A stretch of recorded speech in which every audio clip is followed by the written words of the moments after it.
नमस्कार, मैं हूं शशि कुमार और इस चैप्टर को जो हमने शुरू किया आज उसके आगे पढ़ते हैं।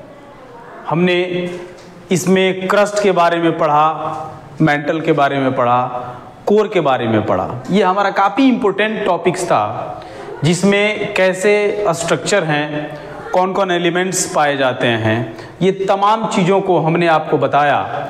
आज जो हमारा इसका सेकंड इम्पोर्टेंट टॉपिक है रॉक्स एंड मिनरल्स। इस चैप्टर का नाम है इनसाइड द अर्थ और इसका सेकंड जो टॉपिक है आज जो हम पढ़ाने वाले हैं आपको, उसका नाम है भाई रॉक्स एंड मिनरल्स। ये भी काफ़ी इम्पोर्टेंट है।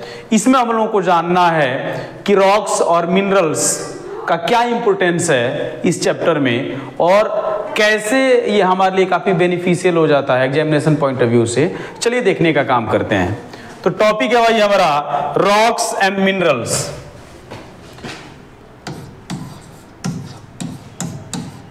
रॉक्स एंड मिनरल्स, ये सही है सर, रॉक्स एंड मिनरल्स, है ना। अब इसमें हम लोग को देखना है नेचुरल, एक सेकेंड सर, गड़बड़ हो गया, बीच में गड़बड़ हो जाता है ना।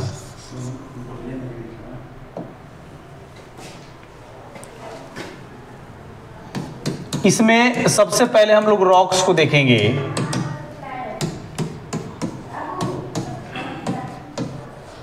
Natural materials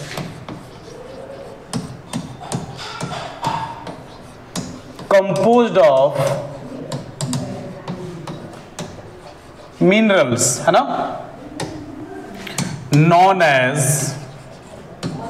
non as rocks. आप देखोगे मैंने यहां पे बोला कि natural materials composed of minerals known as rocks. आप देखोगे जो हमारा लिथोस्फीयर है, दैट मीन्स जो हमने बताया आपको जिस क्रस्ट के बारे में हमने बात करी, है ना, आप देखेंगे जिस क्रस्ट के बारे में बात मैंने किया तो ये क्रस्ट पूरा का पूरा रॉक्स से ही मिलके बना हुआ है। पूरा का पूरा जो क्रस्ट है बेसिकली वो रॉक्स से मिलके बना हुआ है, ठीक है ना। अब अगर हम अपने पूरे अर्थ सरफेस की बात कर लें, जितना भी लिथोस्फीयर है इसमें, आप देखोगे इसकी बात करें सिंपली, आप देखोगे तो क्रस्ट का यानी कि एक सेकंड आप देखेंगे इसको, फिर आप मैं आगे बढ़ा रहा हूं आपको, है ना। आप देखोगे कि अगर टोटल, ध्यान दीजिएगा यहां पे, टोटल अर्थ सरफेस की बात करोगे, टोटल अर्थ सरफेस की बात करेंगे, टोटल अर्थ सरफेस की जब हम बात करेंगे तो बेसिकली ये 510 मिलियन स्क्वायर किलोमीटर में फैला हुआ है। ध्यान दीजिएगा, यानी कि हमारी जो टोटल अर्थ सरफेस है पूरी पृथ्वी की अर्थ सरफेस जो आप देखोगे ये 510 मिलियन किलोमीटर स्क्वायर में फैला हुआ है। इसको दो भागों में हम बांटने का काम करते हैं। जैसे आपको मालूम होना चाहिए, यहां पे देखिएगा आप क्रस्ट की बात करेंगे तो एक कंटिनेंटल क्रस्ट मैंने बताया था आपको, क्या बताया था भाई, कंटिनेंटल क्रस्ट की बात करेंगे, और एक जो है आप देखोगे ओशियनिक, है ना, ओशियनिक क्रस्ट की बात करेंगे।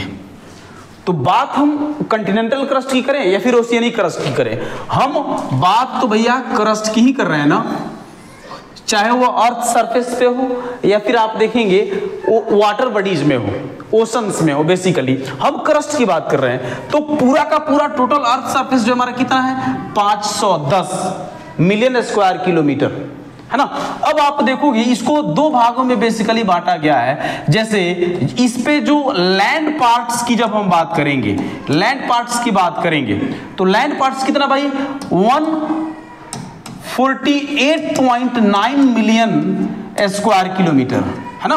और आप देखोगे सिंपली, अच्छा आपको लग रहा होगा कि सर ये क्यों बता रहे हैं, तो अभी जस्ट समझ में आएगा कि आखिर मैं ये क्यों बता रहा हूं, ठीक है। अगर वाटर की बात करेंगे, वाटर की जब हम बात करेंगे, यानी कि वाटर में मैंने बता दिया है कि वाटर में जब आप जाओगे तो वहां भी क्रस्ट और फ्लोर पाए जाएंगे, सिंपली उसके नीचे जब जाओगे आप तो, ठीक है। तो ये एक्चुअली 361.1 मिलियन स्क्वायर किलोमीटर में ये एक्चुअली बटा हुआ है। अब आते हैं जो मेन मैं बताना चाह रहा हूं आपको, यानी कि हम क्रस्ट की ही बात तो कर रहे हैं ना भाई। हम किसकी बात कर रहे हैं? यहां पे आप देखोगे क्रस्ट की बात कर रहे हैं, और मैंने आपको बताया कि क्रस्ट जो है रॉक से मिलकर बना है। ये जो हमारा रॉक्स है, आई मीन जो क्रस्ट है, ये पूरा का पूरा रॉक्स से मिलकर बना है। अब आप सोचें कि ये पूरी जो अर्थ का, चाहे वह लैंड पार्ट्स हो, कंटिनेंटल क्रस्ट हो या फिर ओशियनिक क्रस्ट की बात करेंगे, ये टोटल 510 मिलियन स्क्वायर किलोमीटर में फैला हुआ है। तो क्या आपको लगता है कि जितना भी ये क्रस्ट है सब एक समान होगा? सब एक समान होगा, है ना? नहीं होगा, बिल्कुल भी नहीं होगा। आप देखेंगे ये जो फैला हुआ है ये हमारा क्रस्ट, ये सब जगह अलग अलग होगा।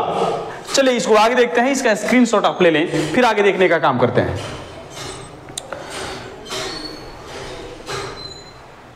ठीक है, अब हम इसमें देखेंगे, यानी कि मैंने आपको बताया कि ये रॉक्स जो हैं, रॉक्स जो हैं,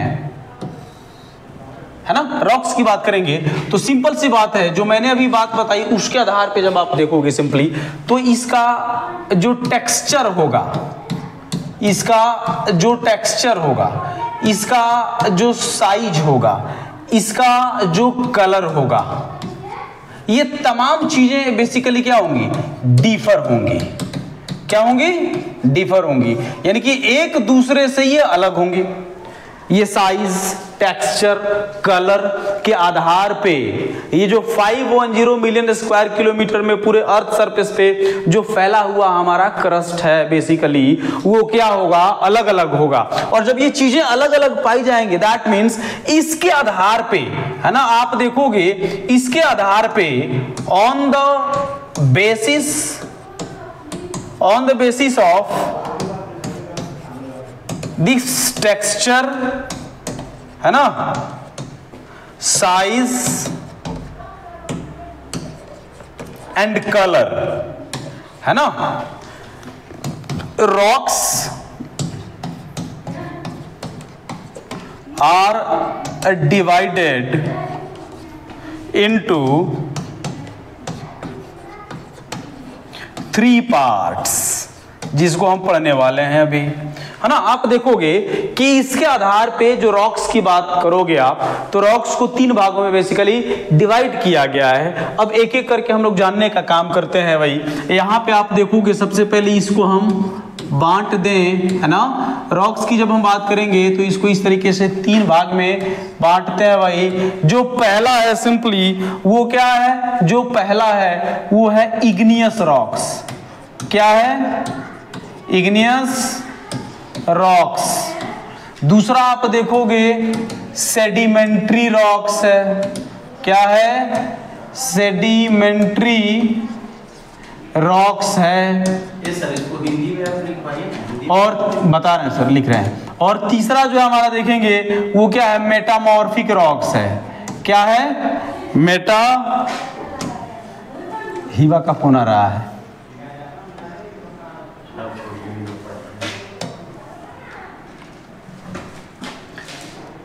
सर थोड़ा बतिया ना लीजिए, 1 मिनट। बोलिए सर, जा रहे हैं, क्लास ले रहे हैं ऑनलाइन।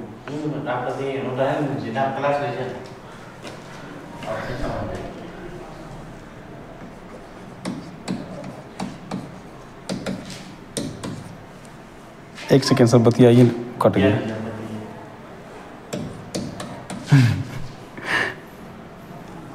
मेटामॉर्फिक रॉक्स, इसको हम बोलते हैं आग्नेय चट्टान। इसको बोलते हैं भाई आग्नेय चट्टान। ये जो है अवसादी चट्टान है, अवसादी चट्टान है ना। और ये जो है कायांतरित चट्टान है, कायांतरित या फिर इसको रूपांतरित भी बोलते हैं, रूपांतरित चट्टान।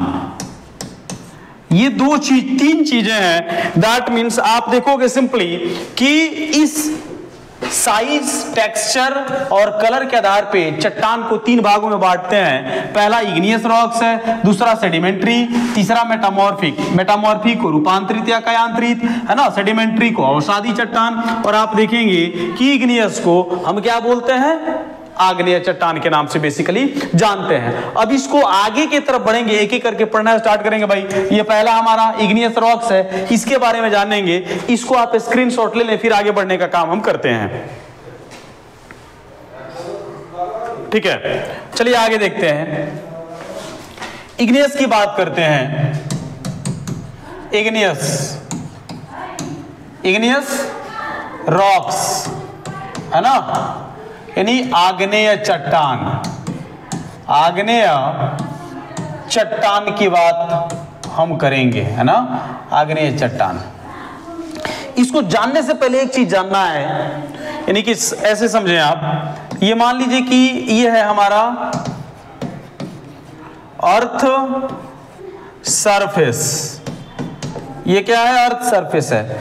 इसके नीचे मेंटल पार्ट्स की जब हम बात करेंगे, क्रस्ट के नीचे मेंटल पार्ट की बात करेंगे, तो यहाँ पे आप देखेंगे यहाँ पे रॉक्स पाए जाते हैं, और वो आप देखिएगा कि ये लिक्विड फॉर्म में होता है, लिक्विड फॉर्म में, है ना, जिसको मोल्टेन मैग्मा के नाम से हम जानते हैं। मोल्टेन मैग्मा के नाम से जानते हैं, यानी कि हमारे इनसाइड पार्ट में रहता है, inside part of the earth में रहता है, तो इसको हम क्या बोलते हैं, मोल्टेन मैग्मा के नाम से जानते हैं। और जब यही चीज जो है आप देखोगे, ये चीजें दैट मीन्स कि ये लिक्विड फॉर्म में जो मोल्टेन मैग्मा पाया जा रहा है, ये हमारे अर्थ के ऊपर, अर्थ सरफेस पे जब आ जाता है, अर्थ सरफेस पे बेसिकली आ जाता है, तो इसको हम लावा के नाम से जानते हैं, लावा के नाम से बेसिकली जानते हैं। अब आते हैं इग्नियस रॉक्स के तरफ, जो हम बात करते हैं इग्नियस रॉक्स की बात करेंगे।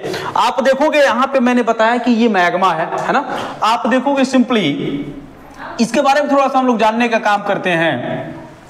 पहले समझे आप इसको, when molten magma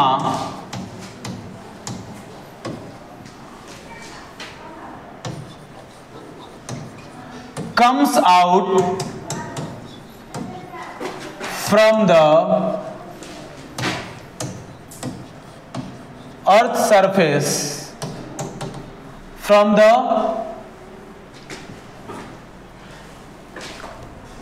internal part of the earth बोलेंगे यहां पे सिंपली, सर अच्छा,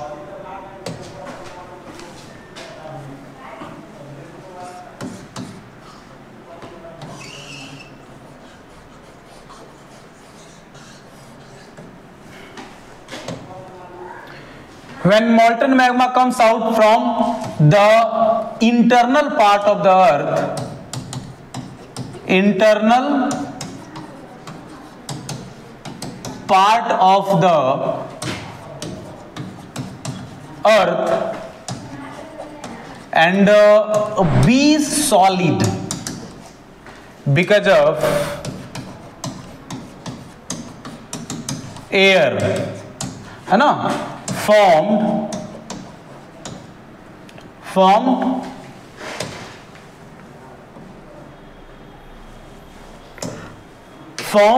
igneous rock, है ना, इसको हम igneous रॉक बोलते हैं। यानी कि अर्थ सरफेस की जब हम बात करेंगे, सिंपली अर्थ सरफेस की जब हम बात करेंगे, अर्थ सरफेस पृथ्वी की सतह की जब हम बात करेंगे, ये ऊपर वाला पार्ट जो हमारा क्या है, ये अर्थ सरफेस है बेसिकली। इसके इंटरनल पार्ट में आप देखेंगे मोल्टेन मैग्मा मैंने बताया आपको पाया जाता है। ये इसका जो टेम्परेचर होता है, एक चीज ध्यान रखेंगे, इसका जो टेम्परेचर होता है, इस मोल्टेन मैग्मा का जो टेम्परेचर होता है वो काफी हाई होता है। और जब ये मोल्टेन मैग्मा एक्चुअली क्या होता है, ये बाहर की तरफ निकलता है, और बाहर की तरफ जब ये निकल जाता है और निकल करके जिस चट्टान का फॉर्म करता है बेसिकली, उसी चट्टान को हम क्या बोलते हैं, इग्नियस रॉक बोलने का हम काम करते हैं बेसिकली। इसका टेम्परेचर काफी ज्यादा होता है, और जब अर्थ सरफेस के ऊपर जब ये आता है तो ये एयर के कांटेक्ट में आता है, और जैसे ही एयर के कांटेक्ट में आता है तो ये धीरे धीरे ठंडा होने लगता है और ठंडा होकर के सॉलिड हो जाता है। और इस तरीके से आप देखेंगे हमारे सामने इग्नियस रॉक होता है। बेसिकली दैट मीन्स कि इग्नियस रॉक्स जो है, अब आग्नेय चट्टान हम इसको बोल सकते हैं, आग्नेय चट्टान, उसका फॉर्मेशन होता है, निर्माण हो जाता है। चलिए इसका स्क्रीनशॉट लीजिए, फिर आगे हम लोग बढ़ते हैं।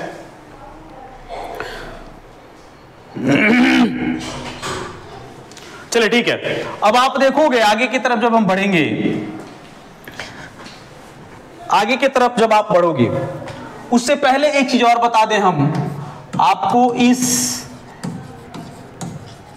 इग्नियस रॉक्स के बारे में। मैंने आपको क्या बताया कि ये हमारी पृथ्वी की मान लीजिए सतह है ना, ये अर्थ सरफेस मैंने आपको बताया। इसके नीचे मैंने आपको बताया कि ये मॉल्टेन मैग्मा है, मॉल्टेन मैग्मा। ध्यान दीजिएगा, यहां पे काफी इंपोर्टेंट क्वेश्चन यहां से बनता है। मॉल्टेन मैग्मा की बात करेंगे, इसका टेम्परेचर मैंने जस्ट बताया कि काफी अधिक होता है। और ये चीजें जब बाहर निकल करके चट्टान का फॉर्मेशन करती हैं, रॉक्स का फॉर्मेशन करती हैं, बेसिकली रॉक्स जब बनाती हैं, है ना, आप देखोगे यहाँ पे इग्नियस रॉक्स, IR में लिख दे रहा हूं, यहाँ पे इग्नियस रॉक है ये है। आप देखोगे जब ये चट्टान बनाती है तो इसमें किसी भी तरीके का फॉसिल्स नहीं पाया जाता है, किसी भी तरीके का फॉसिल्स यहाँ पे बेसिकली नहीं पाया जाता है। वजह क्या होता है, इसका टेम्परेचर इतना खतरनाक होता है कि वहां पे अगर कुछ पाया भी जा रहा है तो उसको क्या कर, ये जला सकता है सिंपली, और फिर वहां पे कोई चीज पाया नहीं जाता। That means only because of the temperature, यानी कि ताप के वजह से, इसके हाई ताप के वजह से, बेसिकली टेम्परेचर की वजह से इसमें कोई फॉसिल्स नहीं पाए जाते। ये ध्यान रखना, ये काफी इंपॉर्टेंट है, ये पूछा भी गया है ना। तो इग्नियस रॉक्स में किसी भी तरीके का फॉसिल्स नहीं पाया जाता, ये ध्यान रखिएगा आप हमेशा, ठीक है ना। अब आप देखोगे इग्नियस रॉक्स को दो भागों में, इसको भी हम क्लासिफाई कर सकते हैं। आप देखेंगे इस आग्नेय चट्टान की बात करेंगे, इस आग्नेय चट्टान की जब हम बात करेंगे ना, इस आग्नेय चट्टान की बात करेंगे तो इसको भी दो भागों में हम डिवाइड कर सकते हैं, इसको भी दो भागों में हम डिवाइड कर सकते हैं। ध्यान सब समझिएगा, है ना। आप देखोगे एक जो होता है इंट्रूसिव बोलते हैं उसको, इंट्रूसिव इग्नियस रॉक्स हम बोलेंगे, और दूसरा आप देखोगे एक्सट्रूसिव, है ना, एक्सट्रूसिव इग्नियस रॉक हम बोलते हैं, है ना। यानी कि यह आंतरिक आग्नेय चट्टान, आंतरिक आग्नेय चट्टान बोलेंगे। इसको बोलेंगे भाई बाह्य आग्नेय चट्टान, इसको हम बोलेंगे। चलिए इसको हम आगे बढ़ते हैं, इसके आगे बढ़ते हैं, इसका स्क्रीनशॉट आप ले लें पहले।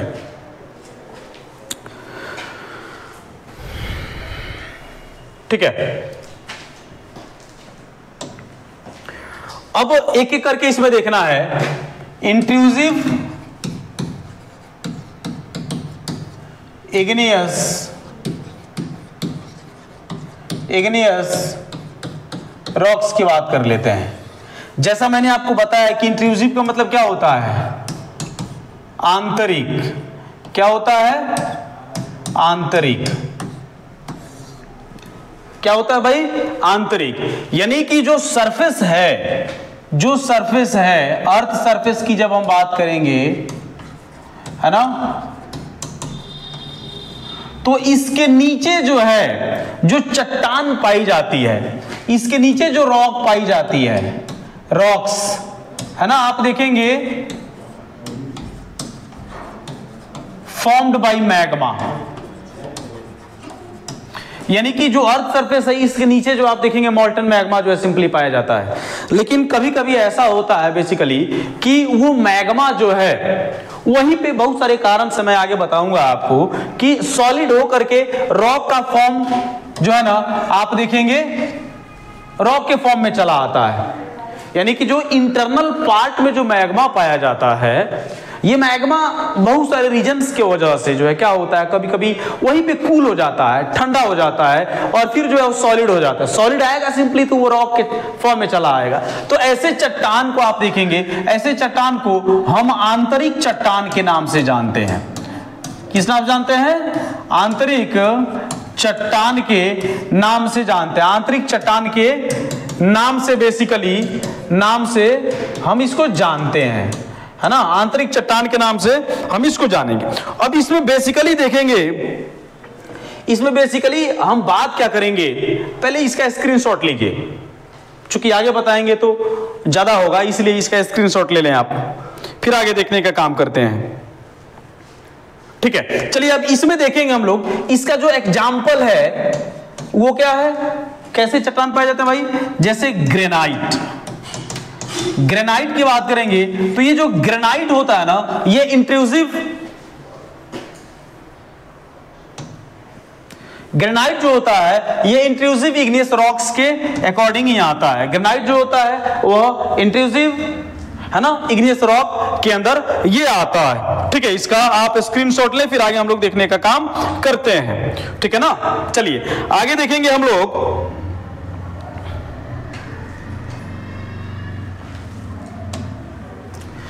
इसको जब हम देखेंगे इंट्रूसिव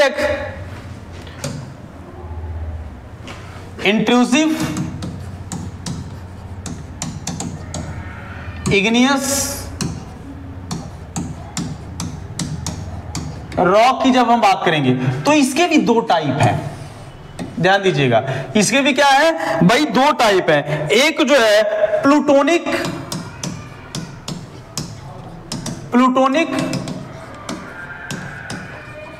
इग्नियस रॉक की बात करेंगे, प्लूटोनिक इग्नियस रॉक की बात करेंगे। और दूसरा आप देखोगे हाइपाबिसल इग्नियस रॉक बात करेंगे, हम इग्नियस रॉक की बात करेंगे। इस प्लूटोनिक की जैसे ही हम बात करेंगे तो इसमें सिंपली क्या आएगा भाई आप, अच्छा प्लूटोनिक जो है ना ये यूनानी ग्रीस बोलते हैं, है ना, ग्रीस गॉड है भाई प्लूटो, जिनको पताली देवता के नाम से भी जाना जाता है। कौन देवता है? पताली देवता है। ये पताली देवता है। सिर्फ इंडिया में ही 36 करोड़ देवी देवता नहीं पाए जाते हैं, मतलब 36 करोड़ देवी देवता तो हमारे यहाँ पाए ही जाते हैं, लेकिन फिर भी जब हम देखेंगे तो ये पताली देवता भाई कहाँ, यूनान की बात कर रहे हैं हम, ग्रीस की बात कर रहे हैं, वहां पे भी अलग अलग जो है ना देवी देवताओं का कंसेप्ट है। तो आप बिल्कुल भी चिंता मुक्त रहें कि क्या है आप, कि हमारे यहाँ ही क्या है, देवी देवता बहुत ज्यादा है। देवी देवता अलग अलग जगहों पे अलग अलग तरीके से लोग जो है मानते हैं और इसको मानते रहेंगे जब तक ये हमारी सभ्यता है। ठीक है, चलिए खैर जो भी देखते हैं, पताली देवता के बारे में आपको मैं बता दूं, है ना, ये प्लूटोनिक इग्नियस रॉक्स जो है बेसिकली इंट्रूसिव इग्नियस रॉक्स के अंदर आता है। क्लासिफिकेशन है उसका, वर्गीकरण है। ठीक है ना, और इसका नाम जो पड़ा है भाई, एक ग्रीस के भगवान है भाई प्लूटो, जिनको पताली देवता के नाम से जाना जाता है, उसके नाम पे बेसिकली ये पड़ा हुआ है। ठीक है ना, और आप देखेंगे इसके अंदर जो आप देखिएगा सिंपली ये इस इग्नियस रॉक्स यानी कि हिपाबिसल्स इग्नियस रॉक्स के अंतर्गत क्या आएगा भाई, डोलोमाइट आएगा। क्या आएगा? डोलोमाइट और मैग्नेटाइट बेसिकली ये आता है, मैग्नेटाइट आता है। क्या आता है? मैग्नेटाइट। अब इस मैग्नेटाइट और डोलोमाइट अलग अलग फॉर्म में ये पाए जाते हैं। ध्यान दीजिएगा यहां पे, ये अलग अलग फॉर्म में बेसिकली ये पाए जाते हैं, अलग अलग फॉर्म में पाए जाते हैं। जैसे आप देखोगे लैकोलिथ, फिर आप देखेंगे फैकोलिथ, बैथोलिथ, है ना, आप देखिएगा बैथोलिथ, ये कुछ फॉर्म है ना, फॉर्म ऑफ ये रॉक हैं। क्या है ये? फॉर्म ऑफ रॉक्स हैं। थोड़ा सा और इसके बारे में जाने आप। जैसे इंट्रूसिव इग्नियस रॉक को दो भागों में मैंने बोला कि इसको डिवाइड करते हैं, एक है प्लूटोनिक इग्नियस रॉक और दूसरा है हाइपाबिसल इग्नियस रॉक। एक्चुअली प्लूटोनिक और ये हाइपाबिसल ये दोनों जो है अर्थ सरफेस के अंदर ही पाया जाता है। लेकिन इसमें थोड़ा सा डिफरेंस क्या है कि प्लूटोनिक जो होता है इसके अपेक्षा कंपैरेटिवली जो हाइपोबैसल इग्नियस रॉक्स जिसको बताया जा रहा है ये काफी अंदर होता है, उसके अपेक्षा काफी अंदर होता है। जैसे एग्जांपल में आप इसको समझ ले इस तरीके से, जैसे मान लो कि ये हमारा अर्थ सरफेस है ना, अर्थ सरफेस, और इसके इंटरनल पार्ट में जो है बेसिकली यहां से यहां आप समझने का काम करो तो मान लो अगर यहां पे अगर क्या पाया जा रहा है भाई, आप देखेंगे प्लूटोनिक इग्नियस रॉक पाया जा रहा है तो इसके अंदर जो है हिपाबैसल इग्नियस रॉक्स जो है पाया जाएगा ना, हिपाबैसल इग्नियस रॉक्स, यानी कि दोनों ही क्या है, दोनों ही अंदर ही हैं, लेकिन इसके अपेक्षा कंपैरेटिवली जो है ना ये जो HIR में लिखा हुआ हिपाबैसल इग्नियस रॉक्स ये काफी अंदर होता है। और काफी अंदर होने के बाद जो बेसिकली जो वहां फॉर्म बनते हैं चट्टान के वो ये है भाई लैकोलिथ, फैकोलिथ, बैथोलिथ, ETC, है ना, एक दो और हैं इसमें, खैर वो नहीं जानना है। चलिए इसका स्क्रीनशॉट ले, आगे की तरफ हम लोग बढ़ने का काम करते हैं।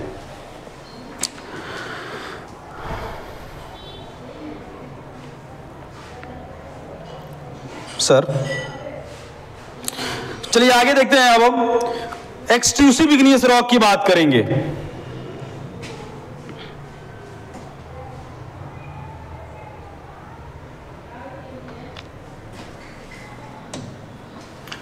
ठीक है, अब देखेंगे extrusive igneous rock, extrusive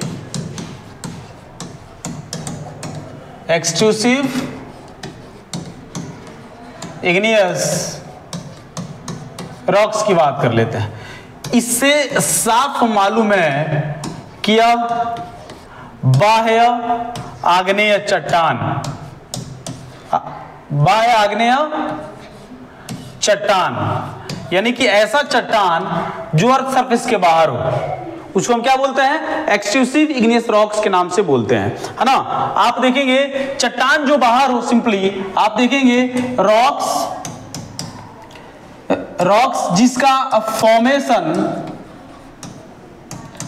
formation किससे हो भाई, मैग्मा से हो, लेकिन अर्थ सरफेस के ऊपर कहां हो, है ना, अर्थ सरफेस, है ना, on the earth surface, basically on the earth surface.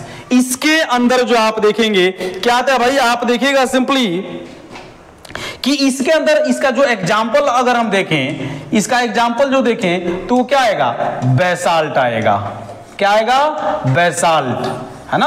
आप देखोगे कि ये बेसाल्ट आएगा सिंपली। अब हम देखेंगे इसमें ये बेसाल्ट जो बेसिकली ये हमारे इंडिया में कहां पाया जाता है, ध्यान देना, ये हमारे इंडिया में बेसिकली ये डेक्कन प्लेट्यू की तरफ पाया जाता है। थोड़ा सा इसको हम लोग समझने का काम करते हैं। जैसे ये मान लीजिए कि हमारा प्यारा भारत है, ठीक है ना, और आप देखोगे डेक्कन प्लेट्यू की जब हम बात करेंगे बेसिकली तो ये साउथ तक किस तरीके से स्ट्रेच है ना, इसको डेक्कन प्लेट्यू के नाम से जाना जा रहा है। इसको भी दो भागों में डिवाइड किया गया है। बेसिकली आप देखोगे ये ऊपर वाला पार्ट जो है ना सेंट्रल हाईलैंड है, ये क्या है, सेंट्रल हाईलैंड है, ध्यान देना, सेंट्रल हाईलैंड है। और नीचे वाला ये जो पार्ट हो गया इसको हम डेक्कन प्लेट्यू बोल रहे हैं, दक्कन का पठार। तो बेसिकली ये जो बेसाल्ट है, ये वाला जो पार्ट आप देख रहे हो, ये जो बेसाल्ट है बेसिकली ये कहां पाया जा रहा है, ये इसी डेक्कन प्लेट्यू में बेसिकली ये पाया जा रहा है। अब आगे देखते हैं, एक चीज आपको और बता दे, यहाँ पे ब्लैक सॉइल बहुत ज्यादा पाया जाता है। ये डेक्कन ब्लैक सॉइल यहाँ पे ज्यादा पाया जाता है। आपको मालूम होना चाहिए कि इसे डेक्कन ट्रैप के नाम से भी हम जानते हैं। और ये डेक्कन ट्रैप में जो बेसाल्ट पाया जाता है ये बहुत सालों बाद एक्चुअली जब इसका डिकम्पोज जब ये हुआ बेसिकली, यानी कि ये ब्रेक कर गया सालों बाद, है ना, ये ब्रेक कर गया। अब 2-4 साल बाद नहीं, दैट मीन्स कि ये लाखों साल बाद ऐसा होता है इस प्रोसेस को होने में, लाखों करोड़ों साल इसमें लग जाते हैं बेसिकली। तो ये क्या हुआ, ये बेसाल्ट जो है बेसिकली छोटे छोटे टुकड़े में बेसिकली जो है ना ये ब्रेक कर गया, और ये छोटे छोटे टुकड़े में ब्रेक करने के बाद एक्चुअली क्या हुआ कि यही जो आप देखोगे ये छोटे छोटे टुकड़े जो है ना बाद में क्या बन गया भाई, ब्लैक सॉइल बन गए। क्या बन गए, ब्लैक सॉइल। और इस ब्लैक सॉइल को एक और चीज मैं बता दूं, यहां पे इसको रेगूर सॉइल के नाम से भी जानते हैं। इसको रेगूर सॉइल के भी नाम से हम क्या करते हैं, जानते हैं। तो आपको मालूम होना चाहिए कि डेक्कन ट्रैप में बेसाल्ट पाया जाता है, और ये बेसाल्ट एग्जांपल है भाई एक्सट्रूसिव इग्नियस रॉक का, और इसी बेसाल्ट के ब्रेक होने के वजह से ब्लैक सॉइल बना, जिसको हम रेगूर सॉइल के नाम से जानते हैं। ठीक है, आज इतना ही रहने देते हैं, मिलते हैं फिर नेक्स्ट क्लास में। धन्यवाद, जय हिंद।